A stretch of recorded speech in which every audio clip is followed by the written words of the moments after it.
আসসালামু আলাইকুম সম্মানিত ভিউয়ার্স, আশা করি সকলেই ভালো আছেন। আজকের টপিক ছিল আমাদের নষ্ট এলইডি বাল্ব সার্ভিসিং। কোনো চার্জ মানি ছাড়াই আমরা কীভাবে নষ্ট এলইডি সার্ভিসিং করবো চলুন দেখি। ভিডিওটি সম্পূর্ণ দেখতে থাকুন, কোনো স্কিপ না করে। যদি স্কিপ করেন তাহলে ভিডিওটি সম্পূর্ণ কোনো কিছু বুঝতে পারবেন না। এখন আমরা চলুন দেখি। বাল্বটা খুব আগে বের করে নিই বক্স থেকে। বাল্বটি আমি বক্স থেকে বের করে নিচ্ছি। বাল্বের কি সমস্যা তা এখন জানার চেষ্টা করবো। তার আগে আমরা নিব একটি সাপ্লাই পাওয়ার কর্ড, কেননা যেহেতু নষ্ট এলইডি কোনো দুর্ঘটনার সম্মুখীন যেন আমরা না হয়, এই জন্য সুইচ লাইনে চেক করে নিব। প্লাগটি এখন সকেটের ভিতর লাগাই দিব। আমার যে সুইচ লাইন আছে এটাতে লাগাই দিলাম। এখন টেস্ট করে নেব সুইচ লাইন ঠিক আছে কিনা। সুইচ লাইনটা আমার ঠিক আছে। এখন বাল্বের ভিতরে আমি শুরু করে দেখবো যে আসলে এই বাল্বটি নষ্ট কিনা। এখন আমরা করবো কি, যে বাল্বের সোর্স সাইড আছে, ইনপুট সাইড, এটাতে লাগাই দেবো।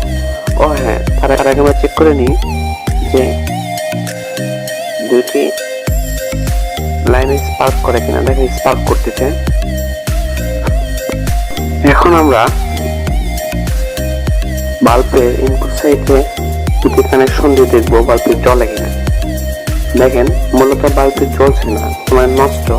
এখন বাল্বের খাবারটি খুলে নিলাম। এখন বাল্বটি দেখানোর চেষ্টা করব।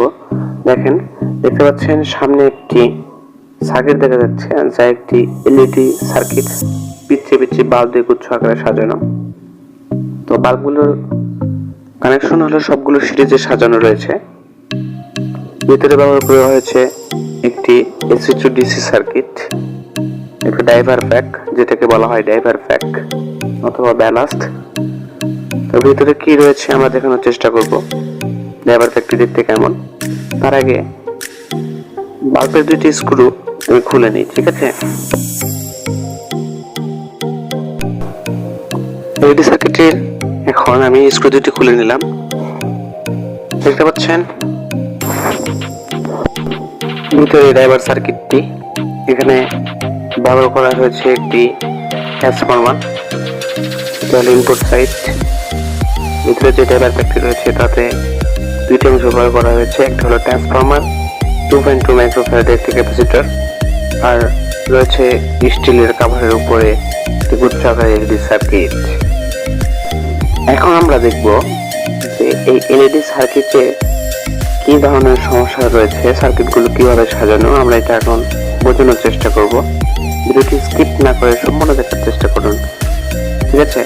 তো দেখুন যে লাইটগুলো রয়েছে, যে লাইটগুলো দেখতে পাচ্ছেন, প্রতিটি লাইটগুলো সিরিজ আকারে সাজানো রয়েছে। সিরিজ আকারে বলতে এটা বোঝায় যে নেগেটিভ পজিটিভ দুই বাল্বের দুটি প্রান্ত রয়েছে। একটি বাল্বের দুটি প্রান্ত রয়েছে নেগেটিভ পজিটিভ। নেগেটিভ পজিটিভের প্রান্ত থেকে এই বাল্বের পজিটিভ প্রান্ত থেকে নেগেটিভ প্রান্ত লাগবে, ওই বাল্বের পজিটিভ প্রান্ত থেকে নেগেটিভ বাল্বের প্রান্ত লাগবে। এভাবে রাউন্ড আকারে সাজানো রয়েছে। তো দেখেন যে বাল্বে কোনো স্পট পড়েছে কিনা, কোনো দাগ পড়েছে কিনা, বা বাল্বটি পুড়ে গেছে কিনা, বা বাল্বটি ছুটে গেছে কিনা আমাদের দেখতে হবে। দেখেন পজিটিভ লাইন, নেগেটিভ লাইন। এর পাশে দেখতে পাচ্ছি একটি বাল্বে, একটি এলইডিতে দেখেন বাল্বটির ভিতরে স্পট দেখা যাচ্ছে। তো আমরা এই বাল্বটি এখন উঠায় দিব। দেখেন আমি একটা নোজ প্লাস দিয়ে বাল্বটি এখন উঠে দিচ্ছি, ঠিক আছে। দেখেন পিচ্ছিলেটি উঠে নিলাম। এখন দুইটি প্রান্ত ভাগ রয়েছে, এক সাইড পজিটিভ, এই প্রান্ত থেকে ওই প্রান্তে বাল্ব যায় লাগছে। আমরা বাল্বটি এখন সোল্ডারিং আয়রন দিয়ে শর্ট করে দিতেছি। আমাদের শর্ট করা শেষ।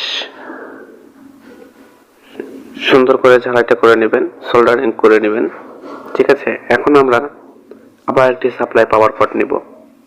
এই সাপ্লাই পাওয়ার কর্ড দিয়ে আবার সিরিজ আমার চেক করে নেব।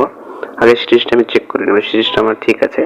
তো আমি এখন বাল্বের যে দুই প্রান্ত রয়েছে সোর্স সাইড, এই সোর্স সাইডে সিরিজ লাইনের যে দুইটি কন্ডাক্টর আমরা দুই প্রান্তে লাগাই দিব। দেখেন বাল্বটি জ্বলে উঠছে, ঠিক আছে। দেখলেন যে লাইটটি সার্ভিসিং করা, কোনো চার্জ লাগলো না, কোনো মানি লাগলো না, শুধু একটি মাত্র। দেখেন পিচ্ছি লাইটটা আমার উঠানো দেওয়ার জন্য লাইটটা আমার ওকে। আর কোনো এক্সেপশনাল কোনো প্রবলেম থাকলে আমি সমাধান করার চেষ্টা করব। আমাদের পাশে থাকবেন। ভিডিওটি যদি ভালো লাগে লাইক করবেন, কমেন্ট করবেন এবং শেয়ার করবেন। পাশে থাকা বেল আইকনটি বাজিয়ে দিবেন সবার আগে ভিডিও পাওয়ার জন্য। আসছি নতুন একটি টপিকস নিয়ে। আসসালামু আলাইকুম।